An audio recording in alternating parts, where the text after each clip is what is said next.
Welcome back, boxing fans, to another great show with Sean on Boxing. Tonight, we have a great show. We're going to be talking about a ton of shit. We're breaking down Ring Magazine's top 10, their new list. We're talking about new fight cards that are scheduled. We're talking about up-and-coming fights that may or may not happen, and much more. So stay tuned to that. We'll be back after these messages.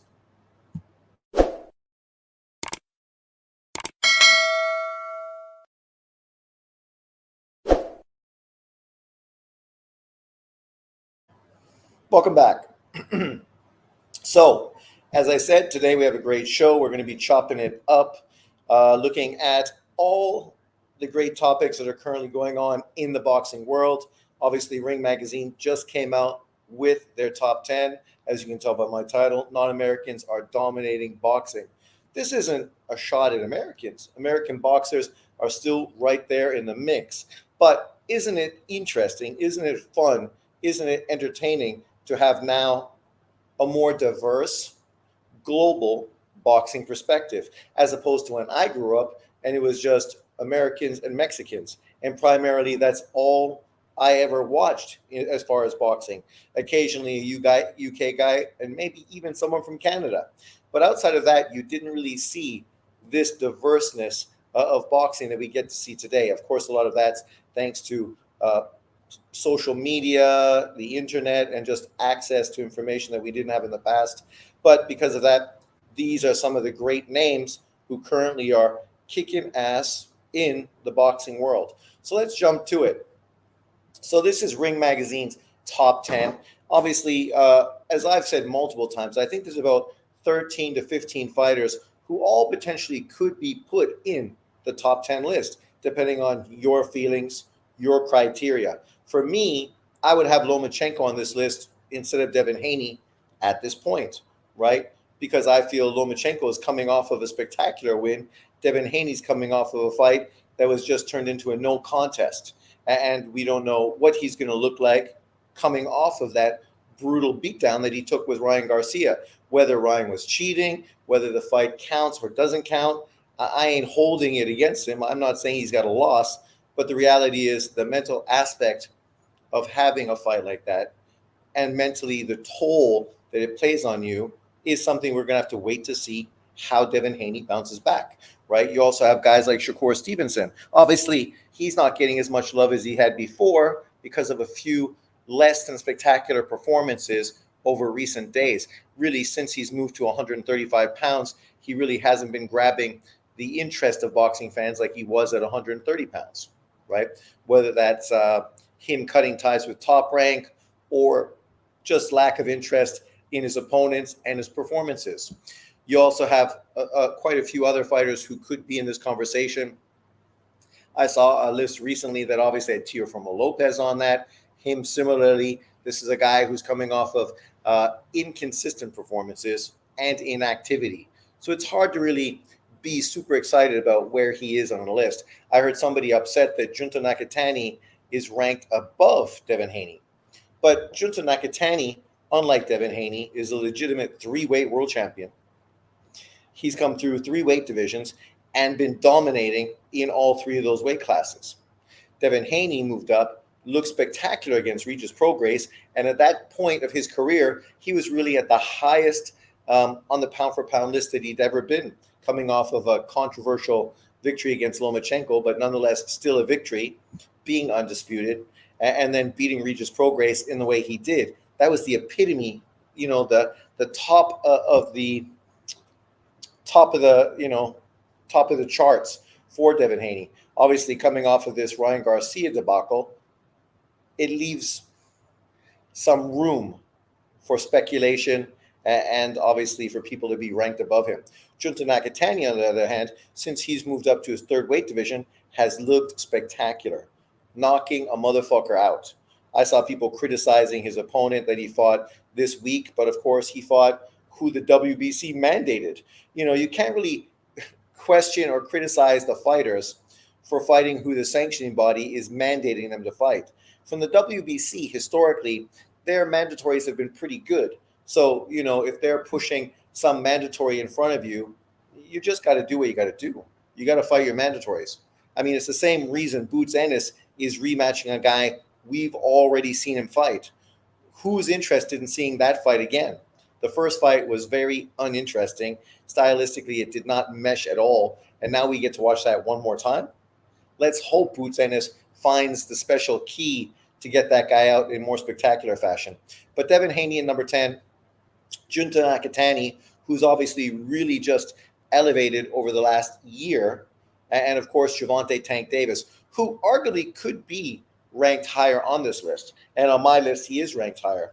But to be fair, this is a guy who's a two-weight world champion, has never unified, and obviously people are asking, when are you going to step up and fight the elite level of fighters in and around your weight class, right? He is literally 4 years older than Junta Nakatani and Devin Haney.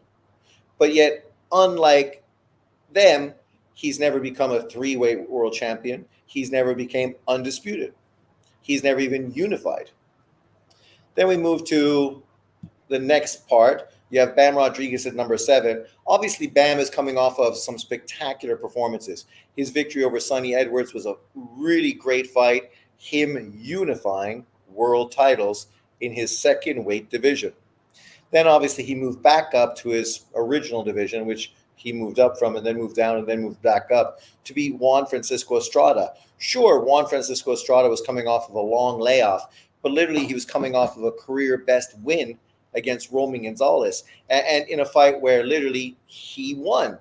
In the fight prior to that, I felt Roman Gonzalez got robbed and beat him convincingly. But in the third fight, Estrada did what he had to do and finally was able to really beat Roman Gonzalez, and then obviously faced Bam Rodriguez and was exposed, right? Was just embarrassed. And that's why the rematch between the two of them has fallen off, because there's just not really that much of a push to do that fight. And obviously Juan Francisco Estrada and his team feel they'd rather move in a different direction. Then you have Dimitri Bivol at number 5. Arguably, you could have him ranked slightly above Canelo, but to be fair, Canelo still is a unified champion. Bivol currently has no world title. According to Ring Magazine, Ring IQ, he would no longer be ranked in the top 10 list because he no longer has a world title. I think that's a little unfair, because I think based on his performance, he highlighted his skill set.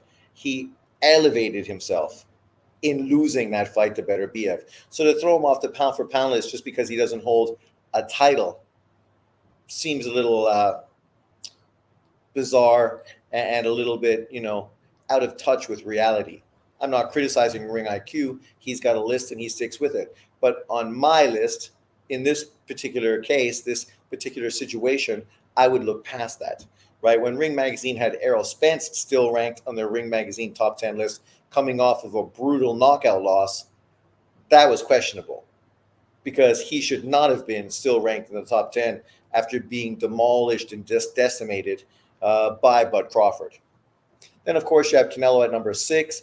Obviously, Canelo is not quite the fighter he was a few years ago, but he's still a unified champion. Mm-hmm. He's still beating tough fighters, guys who are physically far younger and far bigger than him. So real tests, even though it may not be the test that people want, but still they are tests. He's not fighting bums or guys who've already been exposed multiple times. He's fighting undefeated, up-and-coming, young, physically strong, big fighters and making easy work of it. So we do understand why he's sliding down the list, but yet he's still on the list based on where he is right now in his career.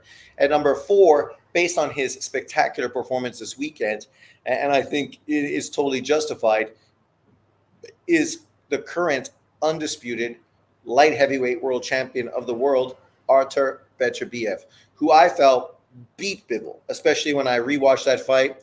It was clear in the rewatch, especially, not paying attention to any of the bias stuff that was going on, that he did win. He was pressuring consistently. He was the guy that really changed the way Bivol was fighting.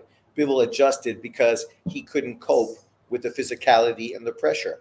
So hats off to Beterbiev. It was a great performance. I look forward to him being even more dominant in the second fight, with his knee better and obviously a little more prepared to exactly what Bivol is going to bring. Bivol said he's going to move more, but it's going to be hard to win rounds by moving.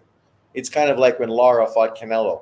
It's hard to justify giving a guy a fight when he's not engaging, when his form of engaging is disengaging for the whole fight, right? And then you try to like throw one flurry per round and hopefully that wins you the round, sort of doing what Leonard did to Hagler. And this is if you've watched the fight, if you've been around, you sort of can relate to this. We remember when Leonard, coming out of 3 years of retirement, jumped in to fight Marvin Hagler. Most people felt Hagler, coming off of a very tough physical fight with John the Beast Mugabe, would still beat the smaller, obviously inactive Sugar Ray Leonard. Leonard came out with a strategy of moving, and throwing flurries to basically steal rounds against Hagler. And in doing that, Hagler had a difficult time getting to him, getting set. And then obviously, Leonard's combinations, flurries were beautiful to watch. So you can understand why it was eye-catching and why that did get people's attention. Also, Hagler ended up throwing away the first 2 or 3 rounds of that fight by starting too slow and allowing Leonard to sort of fight at the pace he wanted and dictate sort of how the fight was going to unfold. So it's kind of a very similar situation to Bivol and Beterbiev. The difference is Beterbiev was far more effective, put far more pressure on his moving target than Hagler did. So, based on that performance, me being a huge Leonard fan, I was happy Leonard won because that's who I was pushing for. In this fight, I'm happy Beterbiev won because that's who I was pushing for. So in both cases, I'm happy, but the style matchups were completely the opposite result. So that's something to pay attention to, something to, and there's a lot of people that really in their feelings felt that Hagler was robbed and deserves to win that fight against Leonard. If those people felt that way in the Leonard fight, they should clearly feel this way in the Beterbiev fight because he was more effective than Hagler was, easily. Then, of course, you get to number sorry, I don't know why I have my numbers switched around. Maybe it's just a mental faux pas. Because on my list, I do have Crawford ranked above Inouye. But for Ring Magazine, they have Crawford at number 3, probably because of his inactivity, right? He fought once after beating Errol Spence for a year. And the way it looks now, potentially it might be almost another year before we get to see Bud Crawford back in the ring again. Obviously, fighting once every year, you can understand why people would put people that are more busy doing great things in the sport above you. And maybe that's why Ring Magazine has Inouye ranked above Bud Crawford. I have Inouye at number 3, but they have Bud Crawford at number 3 and Inouye at number 2. Obviously, Inouye is active. He's fighting a lot. He's going to fight another time in 2024 by the end of the year, trying to get rid of his mandatory opponent in 2 sanctioning bodies, Sam Goodman, the same Sam Goodman that beat Reese Alim. I just want people to remember that when they come out and try to criticize and hate on Inouye and his opposition, even though these same people were really hyping up Reese Alim and talking about how he was the killer at 122 pounds. Yet the guy that exposed him, beat him, and sent him into obscurity was Sam Goodman. Remember that next time you come out and try to discredit Inouye based on fighting Sam Goodman, who nobody knows. Well, if you know Reese Alim, you should fucking know Sam Goodman. Let's just say that way. And then, of course, we get to their number 1 fighter, who is Alexander Usyk. And I agree with this. If Usyk beats Fury again in 2024, he's easily going to be fighter of the year. 2 fights this year, 1 for undisputed, 1 to defend his unification, which ultimately still should be undisputed, lineal as well, against a guy who's 60 pounds heavier than him. And we don't know what version of Fury is going to come into the rematch. It potentially could be an even bigger Fury just to be able to cope with Usyk's power and sort of physically walk through his punches, right? Kind of like Fury did with Deontay Wilder. So we will see what version he comes in with. But he fought a guy who was so much bigger than him, doing something that neither Inouye or Crawford do or would ever do.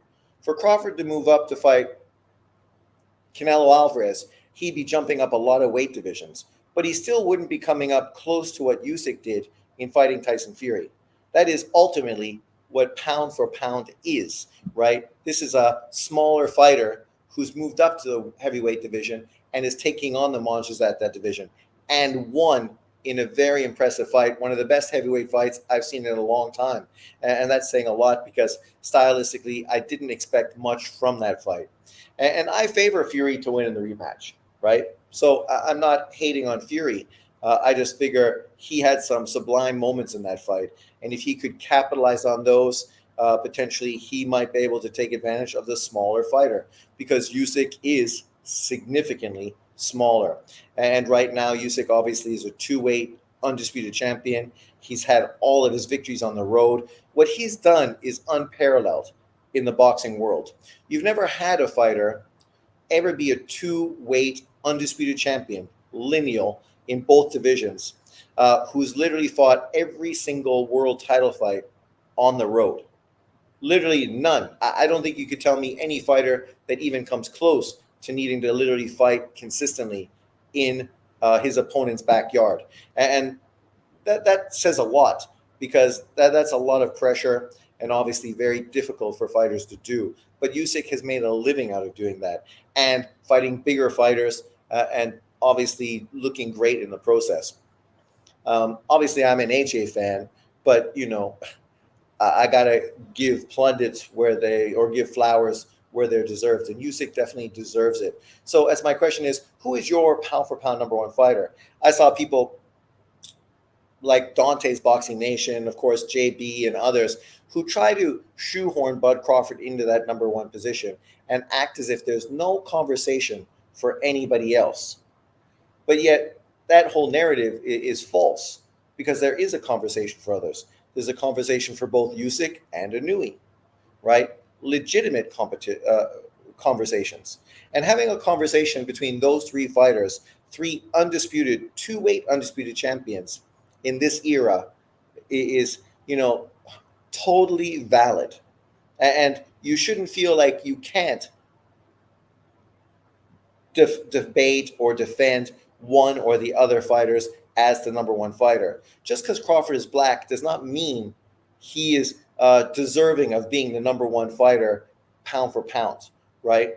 His race has nothing to do with this fucking conversation. You have a white fighter, an Asian fighter, and a black fighter. What we're looking at is literally what they're doing in the ring, how they've done it, and how impressive is that, right? That's all. I saw people criticizing Inouye for his lack of resume. But yet, literally, within the American YouTube boxing community, Bud Crawford has been consistently criticized for the last 5 years based on his resume by Errol Spence fans. So there's a huge amount of Americans out there that don't really think that Bud Crawford's resume is that good, right? And they made excuses why he beat Spence, who obviously is by and far the best victory on his resume. And they're not wrong by pointing out his car accident and how, ultimately that could have impacted his performance and just where he is in his career. But that has nothing to do with Bud Crawford. He wasn't driving the car. He didn't force fucking Errol Spence to drink. He didn't do any of that. He's just doing what he has to do. And what he's done is be super professional, beat everyone that steps in the ring, and do it in a phenomenal fashion. Obviously, some people are now criticizing him because he fought a fighter who'd had like 10 professional fights and struggled. And some people even acted as if Bud Crawford lost that fight. Of course, if you watched my video, you know that I felt Crawford won that fight because Madrimov just wasn't busy enough. Kind of similar to Bivol this weekend. You can't win only by moving. You actually have to do something. I saw Sergio, or what's his guy? Fucking Mexican-American ex-world champion, whatever his name is. But he was saying, unfortunately today, people are giving credit for ineffective pressure. In other words, saying that what Beterbiev did was ineffective. Yet if you watch that fight, you know there was nothing ineffective in what Beterbiev was doing, right? But what you could also say is ineffective movement. Moving just to move doesn't mean you win a fight, right? Beterbiev's movement was effective movement. He would come out, reset, and force Bivol to reset, having effective movement. And when he reset and forced Bivol to reset, then he was able to capitalize on that and continue to pressure and push Bivol backwards and land shots against him, right? That's what we call effective pressure and effective movement, right? What Madrimov was doing, and I like Madrimov. I've been talking about Madrimov before his first professional fight, so I have no reason to hate on the kid. I think he's good, and I think he's going to beat Sergey Bolchuk just to show really what a great win it is for Bud Crawford. But he was moving too much, and he was ineffective because he wasn't landing punches based on his movement. But let me know what you think in the comment section below. Speaking of one of these pound for pound fighters, it's interesting because right now, of course, he's getting a lot of hate from the American YouTube community, which is crazy because when you look at two of the names that he's being discussed as potential opponents right now, you have to scratch your head and think, how's he getting hate for potentially fighting two guys who are on the pound for pound list, right? Because that's the expectation for him, to fight guys that are literally pound for pound fighters, right? He's 26 years old, and his expectation is either to unify with one of the three countrymen at bantamweight. Obviously, Tsutsumi is one, the guy that just beat Inui's brother, or to fight a pound-for-pound fighter, whether it's a Bam Rodriguez or a Nui, right? There's not many fighters in boxing today who are even in a conversation to potentially fight two pound-for-pound fighters. Canelo Alvarez is one of them. Obviously, there's conversation about him fighting Bud Crawford. There's conversations about him fighting Bivol, and there's conversations about him fighting Beterbiev. Is he going to fight them? Who knows? You can have conversations, but if you don't fight these fighters, then it doesn't mean too much. And the same goes with, obviously, Junto Nakatani. If he's in the conversation for these fighters, but he doesn't fight them, then it doesn't mean anything. As Fight Hook News says here, Top Rank is planning for bantamweight champion Junto Nakatani to move up to 122 pounds next for preparation to face undisputed champion Naoya Inoue in Japan in 2025. But I would like to see Jesse Bam Rodriguez move up to 118 for the Nakatani showdown. Well, obviously, that's his bias because we know Bam has already moved many times to get away from a potential Junto Nakatani fight. And just recently, when talking about moving up to bantamweight, said that he'd rather try to become undisputed champion at 115, even though there's no fight at 115 that's nearly as big where you could make the kind of money you could fight to face Junto Nakatani in Japan. You imagine Bam Rodriguez and Junto in the States, it would be huge, right? Because Junto actually trains in the States, in California. So people are very aware of who he is in the Western United States. And obviously Bam is starting to become a superstar fighter. That fight would be huge. Obviously, we understand why they're talking about moving up to 122 to prepare for Inoue. That would be a huge fight, a fight to become undisputed in his fourth weight division, right? By beating a pound-for-pound top three fighter in Inoue. I saw JB say, well, it's easy work for Inoue. Okay. This is the same guy that said that fucking Stephen Fulton was going to beat Inoue and it was going to be easy work for Stephen Fulton. So based on a guy like him, you can't really listen to any fucking prediction that comes out of his mouth because we know it's based on feelings, not facts. For me, I wish that he'd fight for the bantamweight unification fight prior to moving up. But I guess he feels that moving up to 122, it's a weight that obviously he's very tall and that, he would probably fit better into. He doesn't really have much to do at 118. He could fight one of these three other Japanese fighters, but none of them are really big names. They're all guys with probably only like 10 or 11 pro fights, right? So he probably feels it's probably better for those guys to be fighting each other, right? And for me to move up and take on a legitimate challenge. And if that's what he's doing, if he's interested in moving up to 122, taking on a feel fight at 122, there's been a conversation about Junto and Inui both being on top ranked cards in the United States in early 2025. So if that's the case, and Inui defends against somebody for his 122 title, and Junto takes on, a relevant 122-pound fighter, and just puts himself in position to really sort of justify the fight, I'm cool with that. It obviously would be big success in America. People are really excited to see a Nui fight in the States. And obviously, Junto already trains in the States. For him, that would be easier for him to fight in the States than it is to come back to Japan, where now he has to actually travel 12 hours from California to Japan, sort of reintegrate himself with the time, and sort of get prepared for a big major fight in his home country, as opposed to being in the States, no pressure. There's no real jet lag, because what are you going to do? Drive to Vegas, or jump on a quick, 30-minute jet ride? I don't know how long it takes from LA to Vegas, but I can't imagine it takes very long. Let's just look at these rankings here for one quick second, one hot minute. I'm just looking at who potentially he could fight at 122. And I don't know the likelihood of this, but I did see recently that MJ Akhmedov is trying to push to get a mandatory fight with Inui.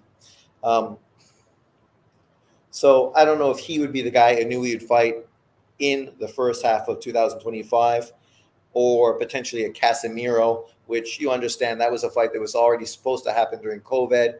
Apparently, it was really doing well as far as ticket sales and everything else, but then, of course, it fell through.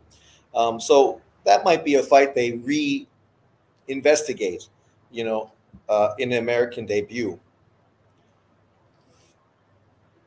For Junto, you got guys like who?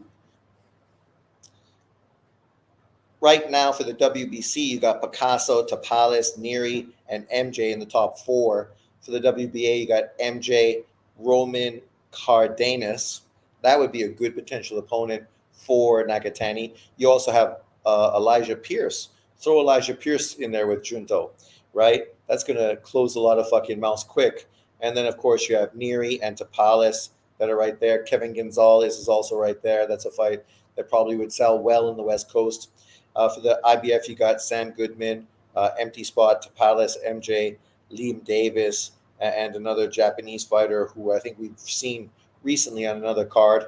And then for the WBO, you got Goodman, Carl James Martin, James McCann, Elijah Pierce, Mohammed Sekhoff, and then John Rio Casemiro and Raymond Cardenas. And MJ is right there as well.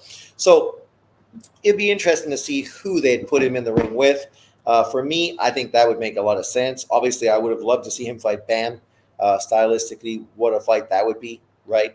A pound-for-pound fighter versus a pound-for-pound fighter. You beat him, and then the fight with Inui would be fucking mental. Because in truth, his win against Bam Rodriguez, if he could beat Bam, would be fucking a bigger win than any win Inui has on his resume, right? Just put that into context. This was something that we've seen recently. Obviously, Canelo Alvarez was recently in Japan, and he had a fighter that was in there versus Ken Shiro, Roman Gonzalez's nephew. What's his face? Rosales, I think. And obviously, Ken Shiro performed brilliantly, ended up getting out of there to win his second weight world title. Obviously, much to the chagrin of Canelo, who was there to watch his fighter win. And then, of course, Inui was there at ringside for his brother to defend versus Tatsumi. And obviously, he must have felt disappointed as well, because his brother just underperformed and did not look that great after the first 2 rounds. First 2 rounds, he looked good. After that, he just seemed really out of sorts. So obviously, these two guys posing together, because there's a rumor and I'm not sure how much validity or truth there is to it, that Canelo Alvarez may be coming to Japan to fight Murata on the same card as Inouye. People did point out that if Canelo came, would Inouye actually fight on the undercard? And I think for Inouye, no matter how much of a superstar you are, the fact to have Canelo Alvarez come over to share a card with him in the Tokyo Dome obviously would be historic and something that I would think he would be cool with, because you got to put your ego aside and understand that obviously Canelo Alvarez is fucking Canelo Alvarez, right? If he's coming to Japan to take on Japanese legend Murata, that would be a huge fight. Murata was a superstar. Of course, Americans don't know him as much as they know Inouye, but in Japan, his fights did very well, very well. That's, of course, why Golovkin went over there and fought him. Um, I would love to see that happen. I think it makes tons of sense. Uh, Not that I think Murata is necessarily the best potential opponent he could fight, but if you go to Japan, obviously you can understand that Japanese boxing fans would prefer that one of their own was involved in the big matchup, right? But I would have preferred to see a guy like Mimbili in that fight. And in truth, Canelo versus Mimbili in Japan, I think Japanese fans would love that shit as well, because that would be fucking dynamite. What a fucking war! What a back and forth fight that would be, right? That would be fucking incredible. It'd be very similar, really, to Inui's brother versus Tatsumi, right? Because Mimbili is kind of like Tatsumi. Technically, he's not a great fighter, but he's a guy with a great engine who's just going to outwork you. Canelo, like Inui's brother, is looking for that perfect shot, right? Being defensive and trying to catch you coming in, catch you in the counter, right? It didn't work for Inui's brother, but could it work for Canelo? This was obviously another thing that I saw on social media, the top two of the last era and the top two of this era. So they're comparing obviously Pacquiao and Floyd Mayweather, what they've done during their era of boxing. 23 world champions, 21 world champions, both obviously historic. And then, of course, you have Canelo Alvarez, who currently has 20 world champions, and Inouye, who currently has 15. And for Inouye, it's not going to be very hard for him to potentially get to 20. That's pretty much easy work, right? Because you have a lot of champions currently at 126, and you still have a lot of ex-world champions currently at 122. If he was to fight MJ and Casemiro, both ex-champions, you put on that list and move him to 17.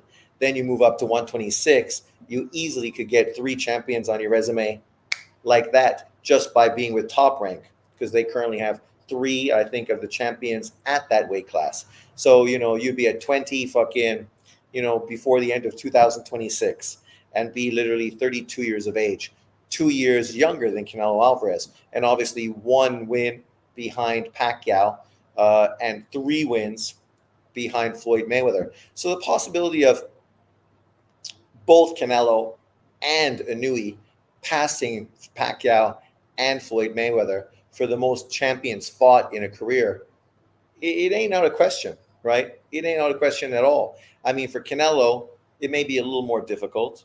He would have to fight somebody, like a David Benavidez, a Bud Crawford, right? Maybe obviously Janibek, right?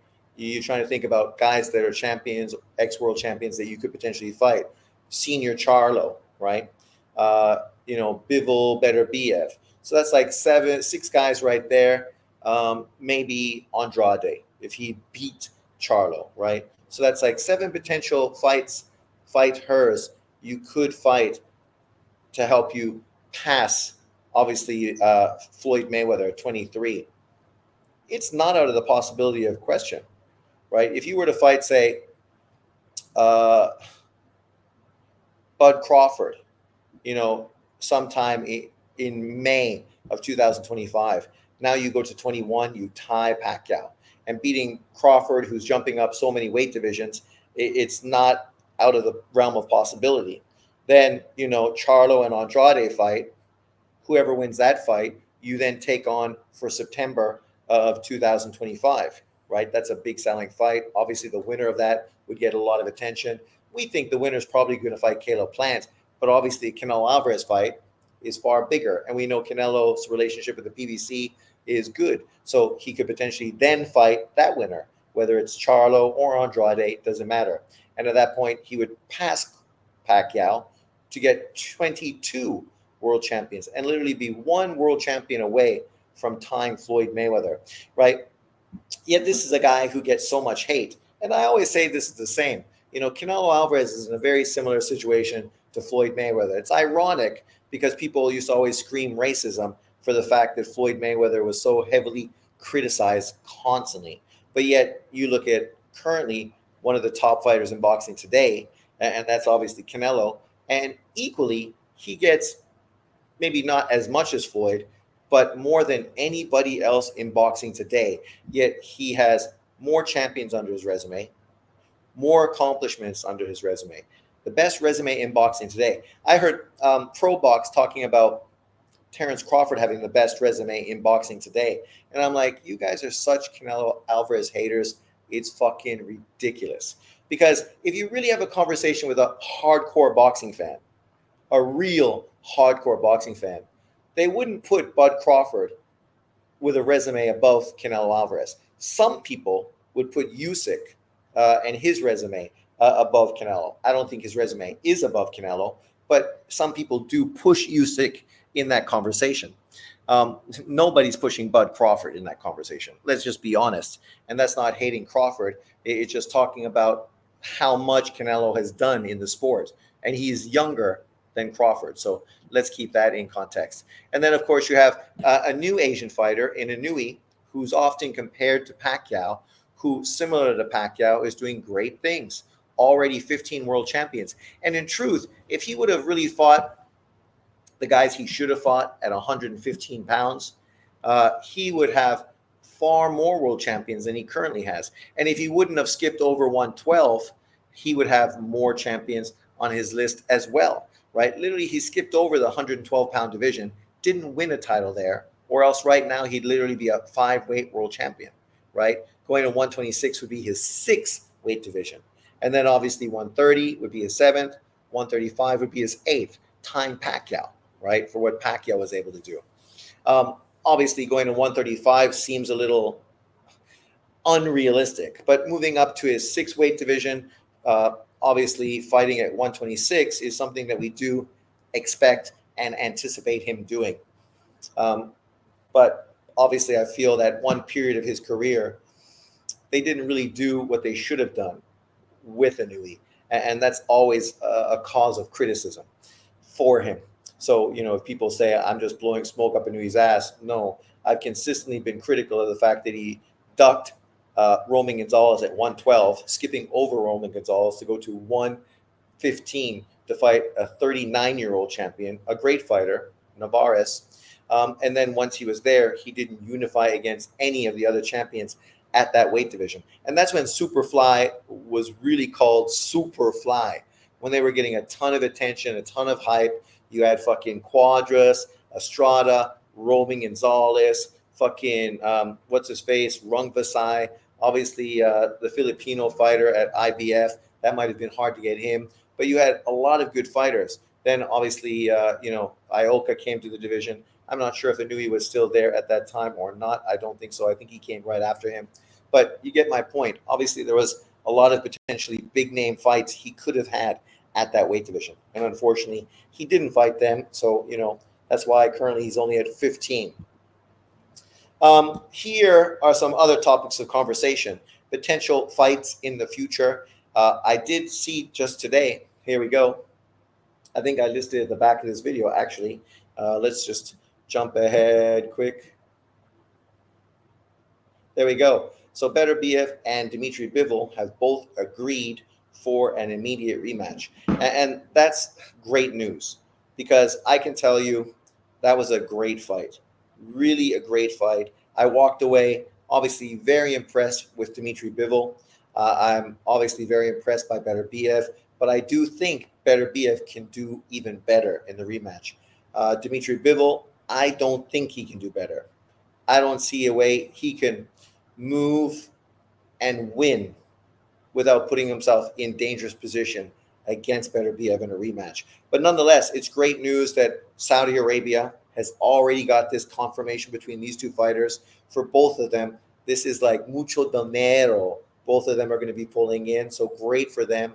I'm happy for both of these guys. They deserve these big paydays. And what somebody also mentioned recently, and I agree with it, I think I've mentioned it in the past as well, it would be fantastic to have a potential trilogy between these two fighters, kind of like we got with Golovkin and Canelo.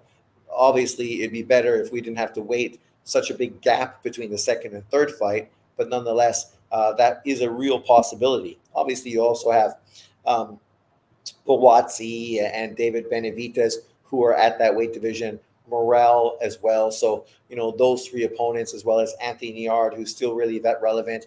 You have some really, really quality opponents at that division right now. So we'll see how that works out moving forward. But nonetheless, how did I move? Oh, okay. So that fight, as we said, is already confirmed. So the question for you is, who wins the rematch? As I just stated, I feel more confident that Better BF is going to win in the rematch. I said leading into that fight, I was leaning towards Better BF. I'd watched his last four real big fights, and I was super impressed with him. And I couldn't see how Bivol was going to beat him, right? People said, well, he's never fought anyone like Bivol. Well, he was an amateur fighter. He fought tons of boxers and movers. Like, that's literally what you run into in the amateurs 9 times out of 10. Obviously, another fight that fortunately we've heard some positives about is a potential Tim Tszyu Bud Crawford fight. For me, that would be fucking excellent. We know that Fundura was capping, saying that the only guy he wanted was Crawford, and they were trying to protect his WBO title and not being stripped by the WBO. And I said, I hope Crawford just calls him out on it and forces him to fucking either take a Crawford fight or drop his title. Because we all knew the PBC was pushing for that Funduro Spence fight. Literally, Spence walked into the ring post-fight. They showed you their cards. They already showed you. There was no speculation. You didn't have to guess about what was going on. It was blatant. And obviously, that fight we know is going to happen, apparently. I wonder if what Spence is doing and if he's preparing. But nonetheless, from what we've heard, that fight is pretty much solidified for early 2025. And my question was, okay, so what's Crawford going to do now? If you can't get that fight for unification, then what are you going to do? Wait around fucking for it an exorbitant amount of time? That ain't good. Crawford's old. You don't want to just be sitting on your hands waiting for everyone else to fight. You've already done that at 140 and 147. But recently this came up. If successfully he defeats Murtazalia for the IBF belt, Tim Tszyu and No Limits plans to reopen negotiations with Turki Al-Sheikh for the $38 million unification with Terence Crawford, which is $25 million US. And no doubt, because we know right now the PBC is going through something. Shout out to Al Heyman. Obviously, apparently he's having some real health issues, and hopefully he's okay. Nobody's wishing any negativity or harm on Big Al. It is what it is. Anything I've ever said regarding boxing had nothing to do with being negative or hateful towards anybody. So I'm hoping that Al Heyman's fine and he'll be back in the mix as quick as he can. But in the meantime, we've seen what's been going on with the PBC, the inactivity, the lack of big fights. And if that is the case for Tim Tszyu and No Limits Boxing, working with Saudi Arabia to make a unification fight between WBA champion Bud Crawford and IBF champion Tim Tszyu is a no fucking brainer. That's a great fight. And it'll be a big fight. Crawford don't need to go up to 168 pounds to fight Canelo Alvarez. Obviously, you're going to make more money in that fight, but you're going to make a huge fucking heap of cash in this fight, right? If it's $25 million, I don't know how it's going to be split, or if that's one guy that was offered that much money, or what the specifics of it is. But even if it's just split between the two of them, that's like what, 15 million for Bud Crawford and 10 million for fucking Tim Tszyu. $10 million to fight Bud Crawford in unification is huge. That's how much money Caleb Plant got to fight Canelo Alvarez to unify for undisputed, right? So it's a big payday. And obviously for Tim Tszyu, it'd be a no fucking brainer to do that. And I hope that's how it unfolds. Then, of course, we have Funduro facing Spence. The winner of these two fights then can match up for undisputed. And literally, Bud Crawford can become undisputed in 3 weight divisions in 2 fights. And then you still have a third fight, a Bon Voyage fight, a big money payday fight, defending your undisputed titles versus Virgil Ortiz. And that would be a huge fight in Vegas in the States. Bud Crawford fighting undisputed against Virgil Ortiz to defend his undisputed titles after beating Tim Tszyu and Funduro, right? And then facing, or maybe Spence in a rematch, whatever happens there. And then Virgil Ortiz, and then hanging him up, going into retirement at 38 years of age, fucking loaded, and doing something in boxing history that probably only one man alive could potentially equal. And of course, that would be the monster Inoue, who could potentially become an undisputed champion at 126, right? You know, if all those cards work out the way people would see them as. So at the end of the day, you potentially could have Inoue and Crawford as the only 2 3-weight undisputed champions in boxing history. And for Crawford, obviously, it's a far easier path because he's already in this division. He already has 1 title. For Inoue, obviously, he still needs to move up to his 5th weight division and start fighting for titles before that becomes a realistic expectation. So, you know, shout out to Crawford. I hope he chases that Tim Tszyu fight. That would be fucking dynamite. Dynamite. These are 2 cards that are obviously concerned. We obviously just talked about the Tim Tszyu card, Murtazaliev. Obviously, this is a free card for the PBC. And you can see the opponents right here. Let's just make this shit bigger so I can see.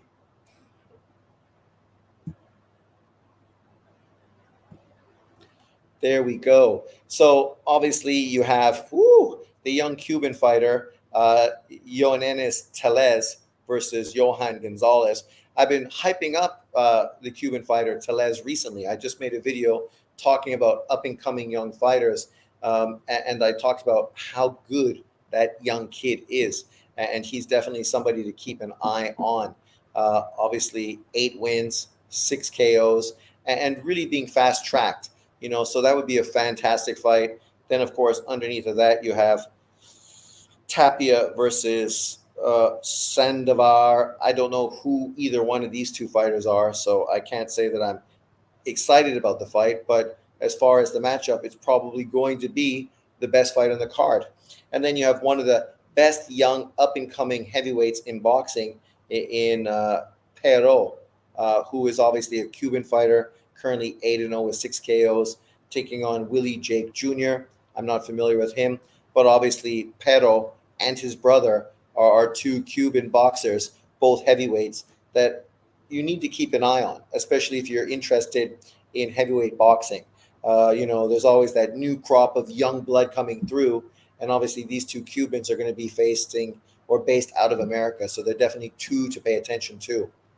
Then we have the Boots Ennis fight that we've mentioned previously versus Chikatyev in a fight that nobody was asking for. This just shows you why sanctioning bodies are the poison to boxing. The fact that this fight is being mandated and literally shoved down boxing fans' throats. It's not a fight anybody wants to see. We were hoping to see Boots Ennis step up his level of competition and potentially take on unification fights as opposed to fight dudes we've already seen him in with. We also got Bam Rodriguez, who's going to be defending his title, not in a unification fight, so that's disappointing.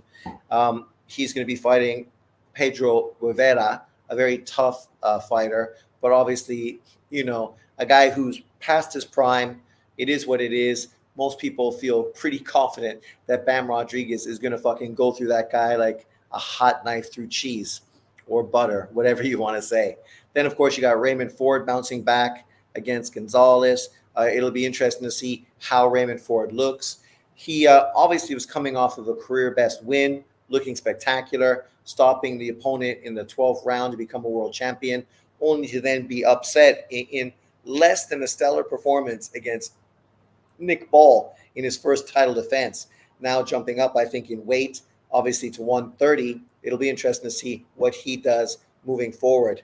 Then, of course, you have Cole, another young up-and-comer, and then obviously a slew of other young fighters, guys like Ammo Williams and others to keep an eye on. So it's a deep card, obviously an intriguing card. We will see how it plays out.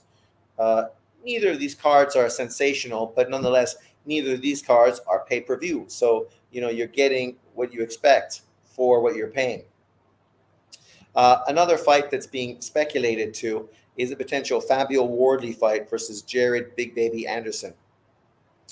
I don't know if there's real much truth to this fight. Obviously, Jared Anderson just got knocked the fuck out and embarrassed by Bacoli. Him stepping in to fight another English fighter in Fabio Wardley, especially Fabio Wardley, who's dangerous, a hard puncher, and is coming off of a career best win, fucking flatlining Clark, the silver medal Olympian, in fucking 1 round and putting a dent in his fucking head. So I don't know if Jared Anderson would really be too interested in taking on this caliber of opponent, but nonetheless, it's a great fight. Stylistically, what a matchup. I would love this fight if it gets made. But to be fair, I don't know if I would pick Jared Anderson at this point to beat Wardley, especially coming off of a knockout loss. And he always struck me as a kid that's, a little weak mentally. So, obviously he could shut the naysayers up by stepping in there and show that, no, I ain't fucking weak mentally. I'm a dog. Or it could turn out the way we think, where he could just fucking go in there, look good until he got touched, and then, crumble under the pressure. So nonetheless, it's still a great fight. It'd be a shame for this young man to have his career basically ruined so quick. Obviously, getting knocked out by Bacoli and then getting knocked out by Wardley, he'd be fucking done, right, for all reasonable expectation. So I'm hoping they go in a different direction, but if it does get made, I'm excited. It's still a great fight. And obviously, great news that O'Shaquie Foster is getting the opportunity to win back his world title, which most of us feel was robbed from him against Consecao, the Brazilian fighter. Obviously, Consecao is a very good fighter, tough, slick. He was not a gold medal winner, but an Olympic medal winner, I think. I can't remember which medal he won. So we know he's a good fighter, skilled. He's been in with very good fighters like Valdez and obviously Shakur Stevenson. And win, lose, or draw, he's always looked very good in those fights. Obviously, we were very surprised he got the victory against O'Shaquie Foster. So it's great news that O'Shaquie gets to redeem himself. So I do expect O'Shaquie Foster to come in and be far more aggressive this time around and potentially get a far more spectacular victory. I just saw this recently from Dante's Boxing Nation. Devin Haney came out and said, I will become pound for pound #1. And during this whole interview or, video, Dante compared, I don't know why I say Dante can be compared to Bud Crawford. Dante compared Bud Crawford to Floyd Mayweather as TBE, trying to highlight him as the unanimous pound for pound #1 fighter in boxing today. But as we just talked about recently or early on in this video, he's not an undisputed pound for pound #1 fighter in boxing today. There's literally 2 other fighters that are in the conversation, Usyk and Inoue, right? And it's not disrespectful to Bud Crawford to mention those other 2 fighters in comparison to him, because they've all done fucking fantastic things in boxing. But unfortunately, this is the problem with a lot of American boxing fans. You either agree with their narrative or they're going to stamp you with fucking lewd, ridiculous. It's Joe Biden, and don't start talking like a Republican about asking whether or not. What's Kamala fucking talking about? Do you think? Shut up. Charlemagne, is having an interview with her. She's just looking stupider and stupider every time she's in an interview. I don't know how people are actually thinking that she should be president of the United States. I understand people are trying to use the fact that she's colored and she's a woman, but you don't deserve to be president just because you're a woman of color. You're either the best candidate or you're fucking not. And she definitely is not. But let's get back to boxing. It's cool that Dante thinks that Bud Crawford is great and JB and others do. I agree. He's great. He's definitely one of the best fighters of this era, along with Canelo Alvarez, right? Without a doubt. Without a fucking doubt. But people are so caught up on this whole race narrative. The only reason they're trying to shoehorn him into the number one position is specifically because of the color of his skin, right? And if you were to do that with the other two fighters, people would accuse you of being a racist. But because Bud is black, then it's just legitimate. It's fair. That's the way it should be. And you can't have a different opinion. And as far as Devin Haney feeling that he's going to eventually be the pound for pound number one fighter in boxing, it's cool that the kid is confident and feels that he still has so much upside to his career. But to be fair, I mean, this is a kid who's going to be moving to 147-pound division. I don't think anybody out there thinks he's going to beat fucking Boots Ennis on his best day, fucking ever, right? And literally to become pound for pound number one, that's the kind of thing you're going to need to do. You're going to need to like beat someone at 147, like Ryan Garcia in a rematch, and then potentially unify against Teofimo Lopez. Look great beating Teo Lopez to elevate you right into the top five of this pound for pound list, because beating Ryan Garcia doesn't elevate you fucking into the top five of the pound for pound, because nobody even has Ryan Garcia. Nobody ever had Ryan Garcia on a pound for pound list. So you'd need to then move up to 147 to try to become a 3-weight world champion, right? Kind of like Crawford's a 4-weight world champion, Inouye's a 4-weight world champion, Canelo's a 4-weight world champion, Usyk's a 2-weight world champion, but obviously a cruiserweight and a heavyweight. So, there's only so many divisions you can go up when you're at his size. For Haney, you would ultimately need to go to 147 and be the best fighter in that weight class, not beat Mario Barros, because that's not going to elevate you on a pound for pound list. It's a great accomplishment. You win a title, but we know some people say titles don't mean anything. It's the level of competition. But of course, they only use that to shit on non-black fighters when they use that, right? Whether it's Inouye or obviously Junta Nakatani. The reality is, though, you never hear them say that about fucking Shakur Stevenson. They don't use that excuse when they try to defend Tank Davis. Actually, they praise Tank Davis for making 10 world title defenses, beating 10 world champs. We just saw Inouye has 15 world champs on his list, but that doesn't matter because he's not a black American, whereas, Tank Davis is. So they're going to highlight everything positive that he does, yet go out of their way to do the opposite for guys like Inouye, guys like fucking Canelo, Beterbiev, Bivol, Lomachenko, Nakatani, right? For Devin Haney, seeing is believing. You beat Ryan in a rematch, beat Teo, move up to 147, beat Boots Ennis, and at that point, you would be right in the conversation for pound number one, because probably Crawford is going to be retired, Usyk's going to be retired, Canelo's pretty much going to be retired. So the only person you're going to compete with is really who? Shakur, Tank, Junto, and obviously Inouye, right? And that's that new era of up-and-coming fighters. So you definitely would be in the conversation. But what's Inouye going to do in the meantime? Go up to his 5th division and become a unified champion and try to become undisputed in his 3rd weight division, doing what Crawford's trying to do? Then it's going to be real hard for Inouye to beat that. For Haney to beat that. But of course, because he's black, people will jam him in that position and say he is the natural replacement for Bud Crawford. Just like Crawford is the natural replacement for Andre Ward. Just like Andre Ward was the natural replacement for fucking Floyd Mayweather. These guys think this is like, being like a president of a company, right? and your father dies, you inherit the fucking VP position, right? And there's like literally nothing else in it. It's just you inheriting the position and moving into that position. That's what these guys think. That's the way they act. It's kind of ridiculous, but it is what it is. So at the end of the day, we leave off obviously with Better BF uh, versus Bivol, a great fight, a historical fight, obviously a fight that boxing fans were super excited for, and I think it delivered. I actually heard a lot of people being critical of it, talking about how it didn't live up to expectation. It wasn't a historical great fight. Yet, what it was totally historical great fight.